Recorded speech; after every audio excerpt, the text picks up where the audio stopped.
Na mimi naambia wale wabunge ambao wanatembea na mheshimiwa wa Munyoro, mkuwe very careful. Huyu mtu ambaye anawaambia mjifanye abduction, atawaua akuja kusema ni serikali. I am telling you. Huyu mtu anafanya drama, anasema kwamba wewe enda ulale kwa kahawa.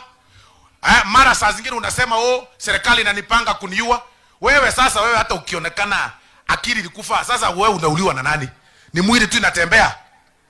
Hakuna mtu wako na haja na wewe. Sasa tunaambia wale wabunge ambao wanatembea na huyu jamaa ya kwamba mjichunge.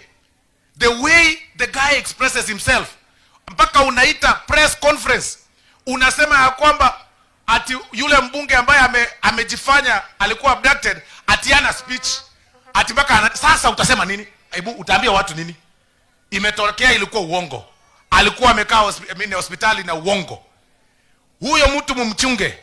Atawapiga risasi, atawaua, aseme ni serikali imefanya hivyo. Musiseme hatukuwaona.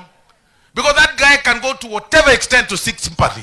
He can go to whatever extent kutafuta huruma na kutafuta kura na kuleta disorder katika hii Kenya yetu. Lakini tunamwambia we are watching him. If you dare do that, the same government and the same police unit, the same investigative agencies ambayo imekuexpose, they will still expose you na utashikwa. Siku zako zimekaribia tu. Lazima utakula plea for whatever you've been doing in this country, vitu za ukora na kunyang'anya watu mali yao. Watu wa Kisii tunakubaliana namna hiyo? Mnakubali namna hiyo? Huyo mtu mshaimuona hapa? Mshaiona huyo jamaa hapa? Mwanaka Romo Ntoyuga? Mwanaka Muraga? Wana hao ukona kuruwe kenyore kemo. One village kila saa. Hapa mwarore na bugaba na janda. Tunamwambia kwende huko. Ni akina nani wanapenda mheshimiwa William Samoei Ruto? Yote naona wale wambishana kwa mkono.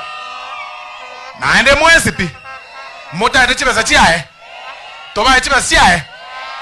Yani ukaite chi